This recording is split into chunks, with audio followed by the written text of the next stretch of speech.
Hola, ¿qué tal, queridos amigos? Bienvenidos una vez más a un nuevo episodio de Elecciones Bíblicas Podcast. Episodio número 49 en esta ocasión, y es para nosotros un motivo de alegría darle la más cordial bienvenida a este episodio, donde tenemos algunas novedades. Pero antes de eso, vamos a saludar al compañero Dwight. Dwight, ¿cómo va todo? Muy bien, John, gracias a Dios. Encantado de estar aquí en Málaga con usted. Vamos, que estamos en Málaga, así es, esta es la primera novedad. Contarle a nuestros oyentes que hace algunos días tuvimos la oportunidad de viajar desde Colombia. Siempre terminábamos los episodios diciendo que enviábamos un saludo desde Bogotá, Colombia, y también desde Málaga, Andalucía, España. Pero hoy estamos aquí, gracias a Dios, y esperamos estar aquí un tiempo que Dios nos ha regalado para acompañarles. Nos han recibido muy bien, debo decir. En este momento estamos en casa de la familia de hermanos de Dwight. Estamos muy contentos, muchas gracias por todo y por la bienvenida. Esto que ustedes ven aquí, se los vamos a mostrar, es un regalo de precisamente de la familia para Elecciones Bíblicas. Tenemos aquí nuestros pocillos respectivamente marcados y nos hemos tomado unos cafés muy agradables. Esa es la primera novedad. Y la segunda novedad es que vamos a ir hoy a comenzar una nueva serie en Elecciones Bíblicas. ¿De qué se trata? Pues vamos a iniciar la serie acerca de Juan, el Evangelio según Juan. Recordemos que la primera que vimos fue la serie del Evangelio según Marcos, y luego estudiamos las parábolas según la presentación que nos hacía el evangelista Lucas. Pero ahora vamos a tener la oportunidad de estudiar un evangelio distinto, no sinóptico, no parecido a los demás, y pues vamos a encontrar cosas muy especiales, muy características, un sabor particular. Así es, Dwight. En esta ocasión, en este episodio, vamos a tener una introducción al Evangelio de Juan, que nos va a servir como una base para, a partir del próximo episodio, ya comenzar la lectura y el estudio de tipo expositivo que hacemos a este Evangelio. De manera que sea la oportunidad para invitar a nuestros oyentes para leer el Evangelio según San Juan, para que allí en casa usted pueda sacar un tiempo, se pueda tomar un café, pueda tomarse un tinto y pueda leer el Evangelio según San Juan y preparar el episodio y la conversación para estar aquí en Elecciones Bíblicas Podcast. Pues bien, creo que es momento para entrar entonces de lleno. Siempre en nuestros episodios es común partir de la lectura de un texto bíblico, y esta no es la excepción. Cuéntenos, Dwight, ¿qué vamos a leer y sobre qué estaremos hoy conversando? Pues vamos a leer un texto que resume el Evangelio, resume el propósito. ¿Para qué se nos escribe? ¿Para qué se nos comunica este mensaje, esta buena noticia que tiene la versión, el matiz que presenta Juan? Entonces hemos elegido Juan 20, 30 y 31, ¿sí? Capítulo 20, los versículos 30 y 31, y lo vamos a leer en esta versión Biblia de Jerusalén. Esta es una edición preciosa en bambú y papel muy especial. Sí, me doy cuenta. Está muy elegante.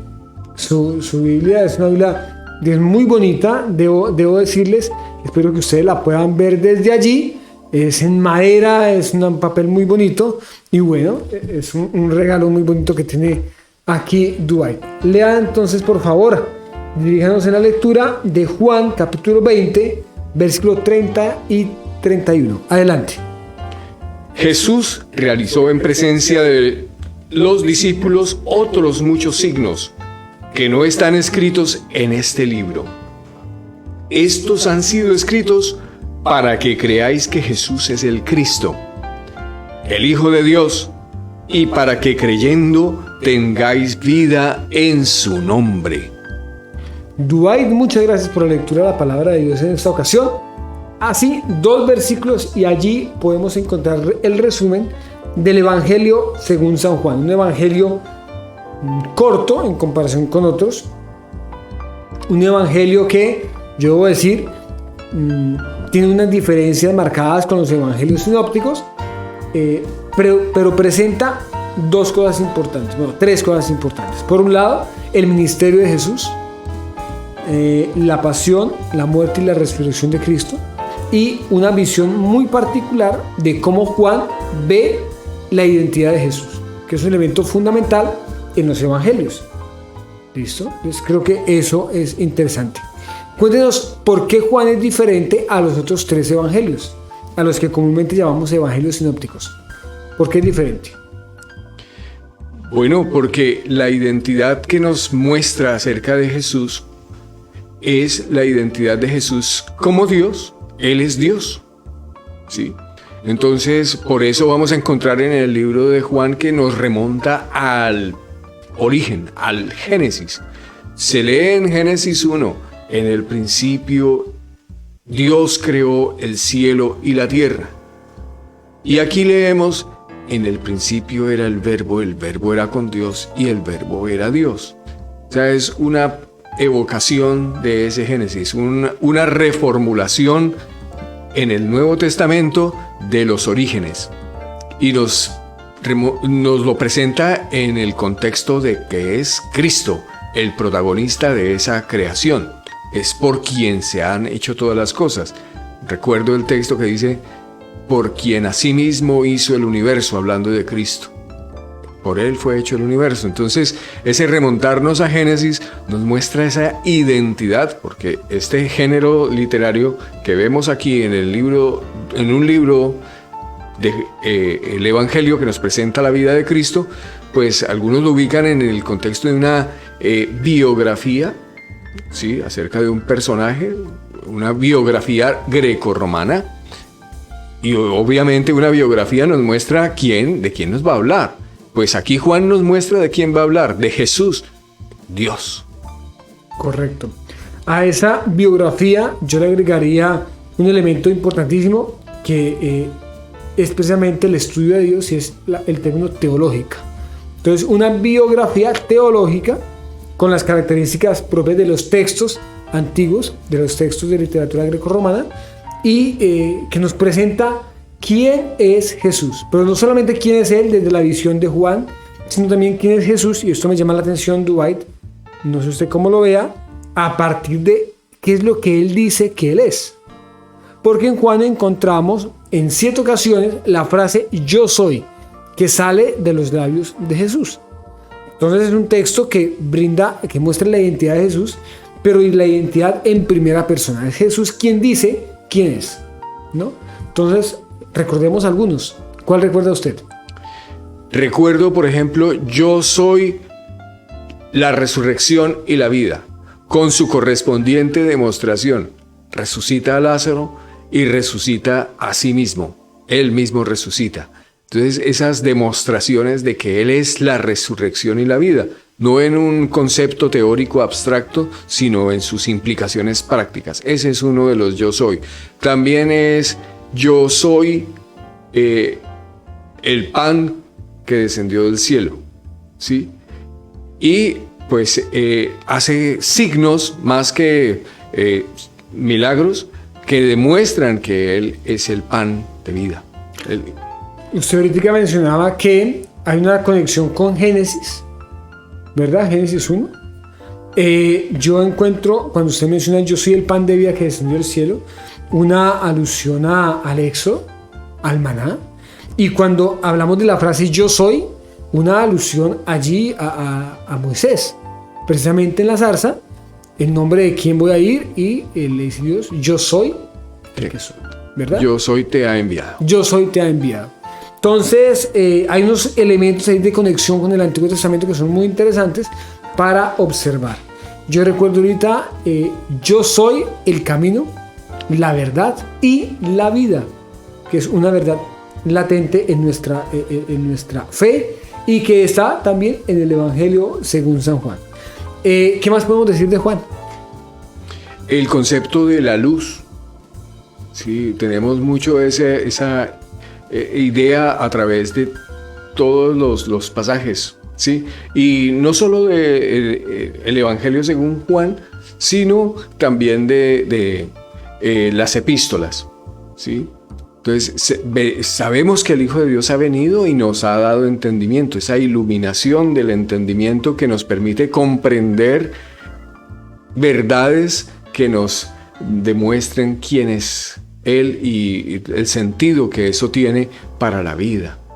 Cuando usted habla de conceptos de Juan, viene a mi mente otro concepto importante, es el concepto del amor, que está presente en el Evangelio y también en las cartas, ¿no? Y aquí entonces tenemos que hacer una conexión directa entre esa línea temática que se desarrolla entre Juan y las epístolas, que es muy diciente. Hay un texto bíblico, algunos dicen que es el resumen de la Biblia, porque de tal manera amó Dios al mundo, que ha dado a su Hijo unigénito para que todo aquel que en él crea no se pierda, mas tenga vida eterna. ¿Cómo le parece a usted esa declaración tan profunda acerca del amor de Dios? Maravillosa, y eso que me plantea usted de que es un resumen me hace recordar un testimonio que escuché acerca de una comunidad en Rusia que tenía escasez de acceso, dificultad de acceso al texto bíblico, y disponían solamente de ese pasaje, ¿sí? ¿Y qué leían el lunes que se reunían? Porque de tal manera amó Dios al mundo que ha dado a su Hijo unigénito para que todo aquel que cree no se pierda, mas tenga vida eterna. Se volvían a reunir el miércoles. ¿Qué iban a leer? El mismo pasaje, porque no tenían otro. Entonces, de momento, esa dificultad venía suplida porque tenían un buen resumen del Evangelio de Cristo. Entonces, es maravilloso. Pero no solamente está en el Evangelio, sino en las cartas. Porque yo me acuerdo que de chico aprendía de memoria y me maravillaba, me gustaba decirlo. Dios es amor. Primera de Juan 4:8. Correcto. Y una verdad inmensa. Hay unas epístolas de Juan, y también que estoy recordando que nos habla acerca de lo que significa amar a otros como consecuencia del amor a Dios. Pues son temas muy interesantes que están presentes en Juan. Hablemos un poco acerca de otros elementos que aparecen allí, y es el tema de las señales. Usted leyó allí en la versión de Jerusalén signos, pero aquí en la Reina Valera 60 nos habla de señales. Esas señales comenzó Jesús a hacer en Capernaum, por ejemplo. Y hemos leído aquí un texto que habla precisamente de ello. Hizo además Jesús muchas otras señales. Y es que el Evangelio de Juan contiene 7 señales puntuales que se han dejado aquí para precisamente reconocer quién es Jesús. Es un evangelio que nos habla de la identidad de Jesús, y eso nos puede motivar una pregunta: ¿quién es Jesús para mí? ¿Quién es Jesús para usted, querido oyente o amigo que está viéndonos en este momento? ¿Quién es Jesús? Juan responde a esa pregunta, y lo vamos a ver ahorita en unos minutos, pero también después en toda la serie, que es el Hijo de Dios. Pero ¿quién es para usted Jesús? Porque a partir de esa respuesta, su vida y su fe se va a ver transformada. Y qué bueno entonces podernos aproximar a esa definición de quién es Jesús. Dwight, le voy a proponer algo. Pensemos en su pasaje preferido, si tiene algún preferido, y si no, por favor no lo cuenta, del Evangelio de Juan. Hay historias, hay pasajes que a uno les llegan a la memoria muy rápido, y antes de que usted nos lo diga, también quiero invitar a nuestros oyentes para que hagamos ese ejercicio. ¿Cuál es el pasaje que a usted más le llama la atención del Evangelio según San Juan? Un pasaje que usted diga: yo esto me lo aprendí cuando era niño, o yo escuché alguna vez una enseñanza sobre esto, o la historia de tal personaje la recuerdo muy bien, y está en el Evangelio según San Juan. Si usted quisiera hacer parte de lecciones, compártanos, por favor, aquí abajo en el cajón de los comentarios en YouTube.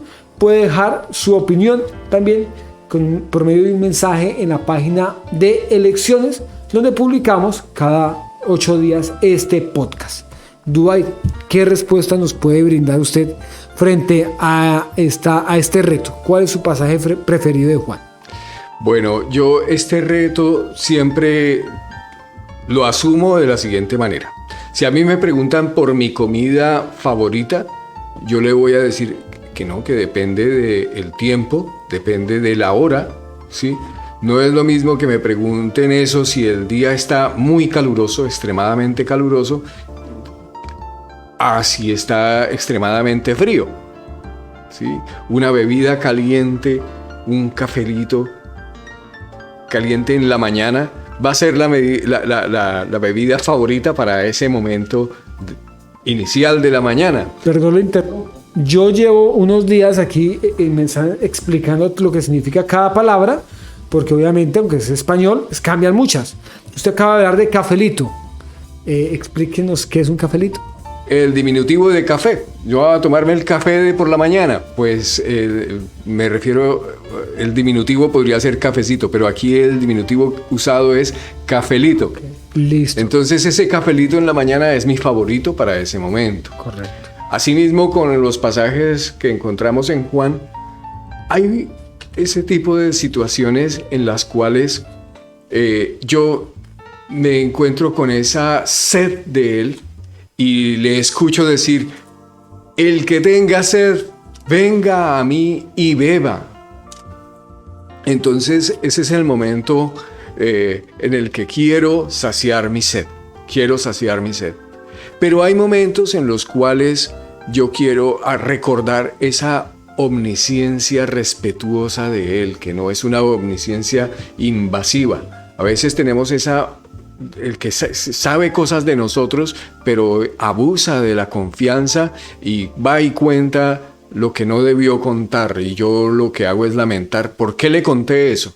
Pues la omnisciencia de Jesús, que por ejemplo encuentro en el pasaje cuando se encontró con Natanael, y varios pasajes, porque decía, Jesús mismo no se confiaba de lo que los discípulos, tantos discípulos tenía, tantos seguidores. Le decía, pero Jesús no se fiaba de ellos porque conocía todos sus corazones, no tenía necesidad que nadie se lo dijese. Entonces, esa omnisciencia respetuosa de Jesús a veces es también mi pasaje favorito para ciertos momentos. Dice, Señor, tú me conoces y a pesar de eso no me pones en situaciones incómodas que podrías ir y regar el cuento de cómo soy y quedar yo en vergüenza por el cómo soy. Entonces ese es el momento en el cual disfruto de la omnisciencia de Dios. Y así podría mencionar muchas diferentes circunstancias en las cuales el pasaje favorito obedece a esa necesidad puntual.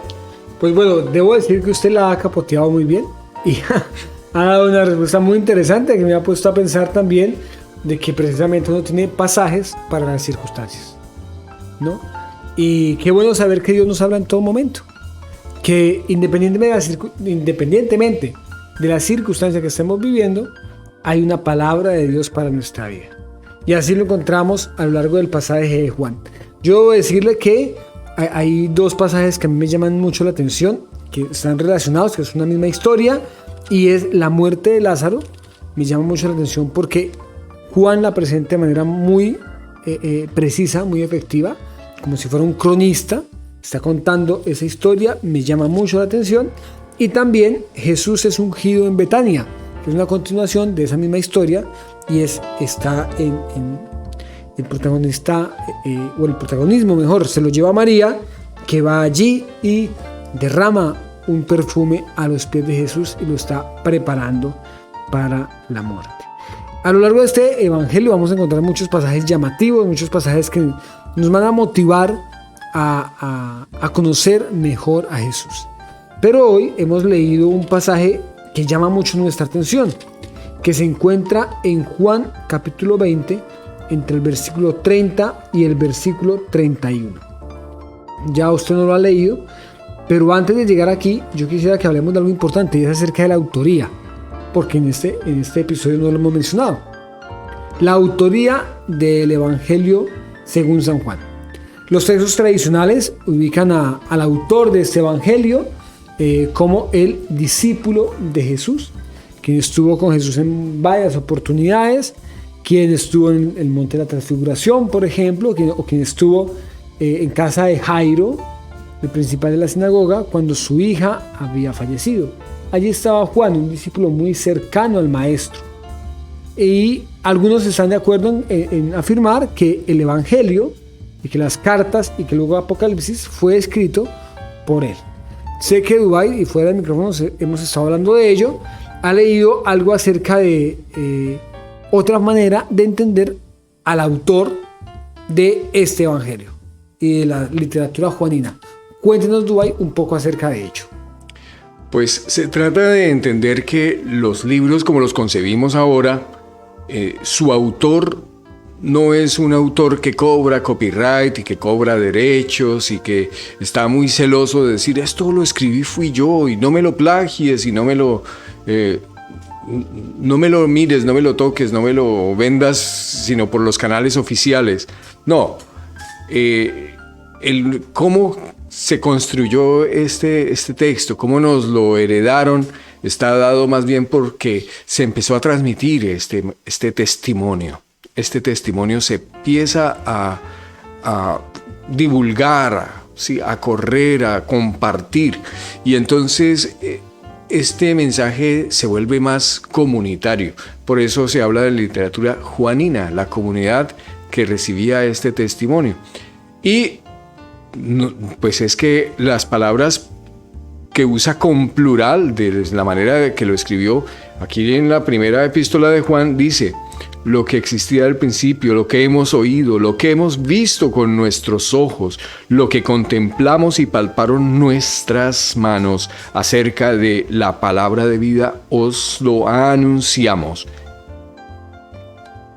Entonces es una referencia plural. Estamos escribiendo, hemos visto, es en plural. Entonces no hay ese recelo de que yo soy Juan el que está escribiendo. No, una comunidad. Parecen haber varias manos aquí. Entonces quienes dicen que es más bien una comunidad juanina, pues no habría mucho problema. Pero sí, aquí Juan es la manera que lo referimos, sin quitar que eventualmente haya habido muchos colaboradores. ¿Y por qué no nosotros, que estamos compartiendo Correcto. esto, que estamos también palpando, viendo, percibiendo de que este Dios es así de bueno, de amoroso? Así es. Dubái, muchas gracias por esa alusión a la autoría, porque lo que sigue está directamente relacionado con eso. Y es que el autor de Juan pareciera escribir 2 versículos dirigidos a sus lectores. O la comunidad que escribió ese texto escribe 2 versículos a sus lectores explicando qué hizo Jesús. Que fueron los versículos que leímos. Dice: hizo además Jesús muchas otras señales en presencia de sus discípulos, las cuales no están escritas en este libro. Esta es la primera parte de la idea completa. ¿Qué nos está diciendo? Que lo que Jesús hizo, bueno, algo está aquí, pero no todo. No está todo. Y eso a mí me ha puesto a pensar, Dubái, en que muchas veces no somos conscientes de todo lo que hace Dios por nosotros. Vamos por la vida y bueno, nos damos cuenta que efectivamente hay unos milagros de Dios para nosotros. Él impacta nuestra vida de maneras maravillosas, pero hay cosas, hay circunstancias en las cuales ni siquiera nos damos por enterados. Pero Él está actuando ahí. No sé si de pronto a usted le haya pasado algo similar o qué opine de esta forma de aproximarse al texto. Estoy totalmente identificado. ¿Cuántas cosas hay que nuestro Dios ha hecho que no están escritas aquí? Me viene a la cabeza un fragmento de canción que habla de eso, ¿sí? Que dice: está escrito en las hojas del otoño. Entonces, ese tipo de cosas que vemos por toda parte, que son el dedo de Dios que nos dice te amo, con otros signos, con otras señales, con otros gestos. Entonces, ese tipo de cosas pues nos llena el corazón, y si somos lo suficientemente sensibles, pues las podremos percibir. Cosas que no están escritas, pero que si estamos con los sentidos atentos, pues las podremos captar. Así es. ¿Qué ha hecho Dios por nosotros? ¿Qué ha hecho Jesús por nuestra vida? Qué bueno que pudiéramos pensar en eso en esta ocasión. Ustedes que nos están escuchando, yo le invito para que mediten un momento mejor en esto. ¿Qué ha hecho Dios por usted? Es posible que las obras que ha hecho Dios por nosotros estén escritas o las recordemos muy bien, pero hay otras que no. así como nos está diciendo aquí el autor de Juan, no todo lo que Jesús hizo está aquí escrito. Y es que Él hace mucho más por nosotros de lo que pensamos o de lo que creemos, porque Él es así de bueno con nosotros. Y aquí entonces encontramos un pero. Pero, versículo número 21, estas, las que están aquí, se han escrito para que creáis. Y ahí viene un elemento importante, Dwight, que me parece fundamental en el tema del Evangelio, y es el tema del creer. Porque nos está diciendo el escritor de este Evangelio. No todo lo que Jesús hizo está aquí, pero lo que está aquí está para que ustedes crean. Y qué importante es entonces el tema de la fe. No solamente pudo haber escrito, ¿no? Para que ustedes sepan quién es Jesús. Entonces habría muchísima gente sabiendo quién es Jesús. Pero aquí nos dice que para que crean. Y qué bueno es pasar del saber al creer. Eso es un elemento fundamental. No sé, Dubái, usted cómo lo vea. Y qué importante es para nosotros el creer. Sí, creer es definitivo, pero creer que Jesús es el Cristo. Porque uno puede creer muchas cosas, estar convencido en sus propias especulaciones, en sus propios criterios.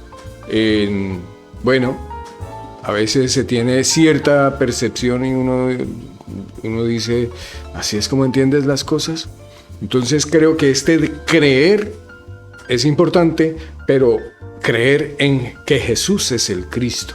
Y eso tiene muchas connotaciones, porque nosotros fácilmente decimos que es ser cristiano, pero que Jesús es el Cristo, ¿qué significa?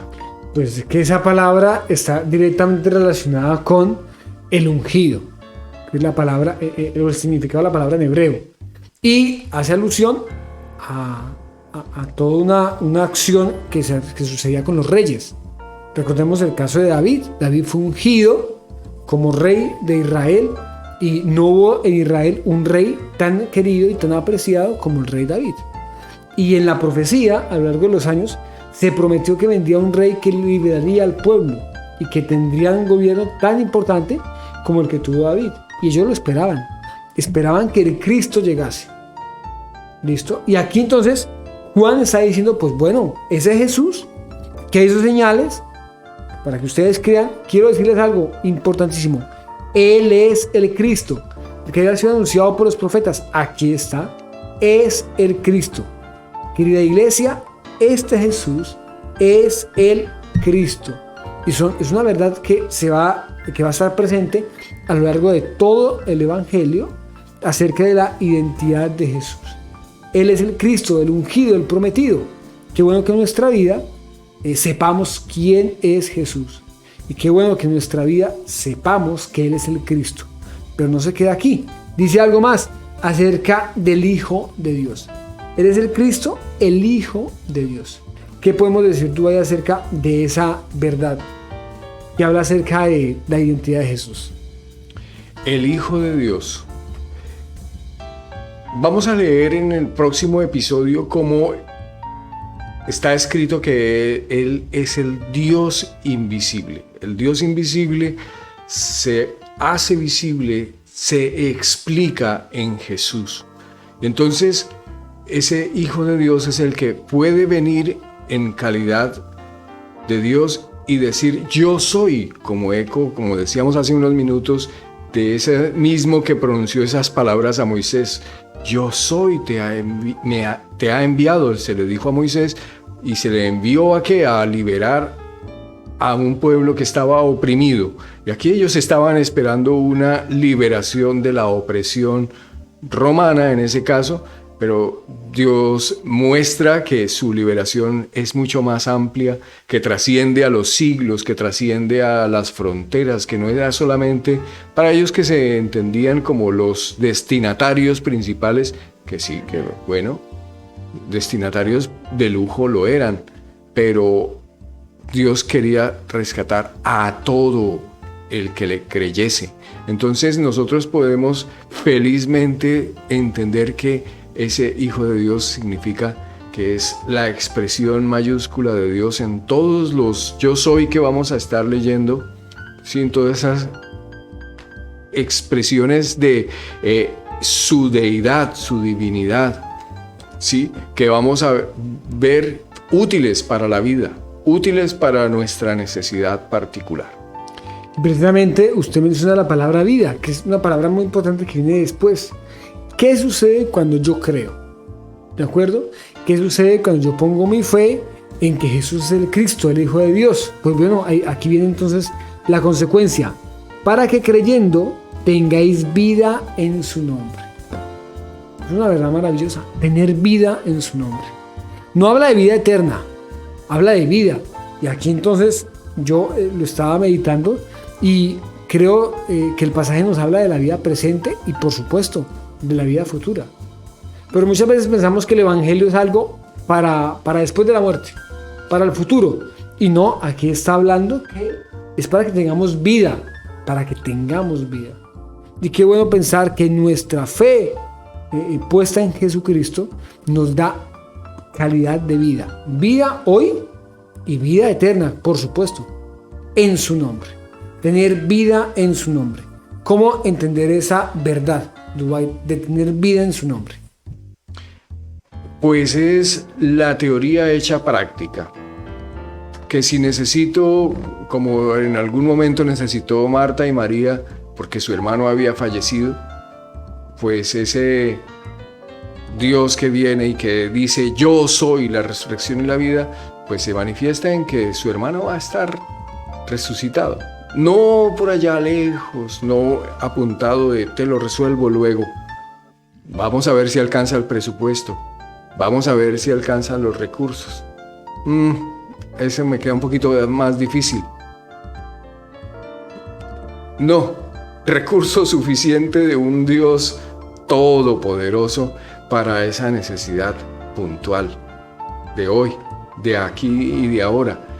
O así con cada una de las distintas necesidades que se plantearon por allí por el camino. Así es, vida en su nombre. Creo que ese va a ser el título de este episodio, número 1. Bueno, número 49, pero es el número 1 de esta nueva serie que estamos desarrollando. Dubái, ha sido un gusto compartir en esta ocasión esta introducción al Evangelio de Juan. Una introducción que desde ya nos deja con mucho ánimo para leer el libro, o por lo menos leer el primer capítulo, que es el que vamos a conversar dentro de 8 días, y para hacernos una idea acerca de los temas, acerca de la estructura, acerca del autor y acerca del punto central de este libro. Jesús es el Cristo, el Hijo de Dios, y en Él tenemos vida en su nombre. Qué bueno entonces terminar pensando que tenemos una gran lección, una lección bíblica en esta ocasión, que es reconocer que Jesús es el Cristo, el Hijo de Dios. Es una verdad que está latente a lo largo de toda la Biblia, no solamente en el Evangelio según San Juan. A lo largo de toda la Biblia podemos encontrar una verdad clara acerca de quién es Jesús y cómo Dios se manifestó en carne. La tenemos. Y también tenemos evidencia clara de que creyendo en Él tenemos vida en su nombre.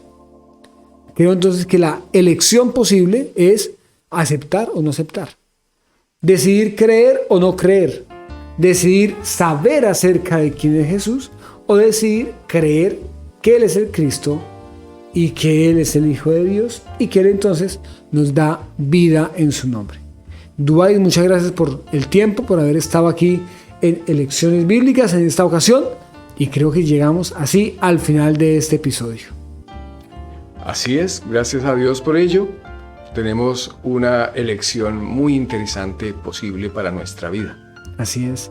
Generalmente terminamos el episodio diciendo y enviándoles a todos nuestros oyentes un saludo desde Bogotá, Colombia, pero bueno, no estoy en Bogotá ahora, estamos aquí, entonces vamos a terminar enviándoles un saludo muy especial desde Málaga, Andalucía, España. Bendiciones para todos.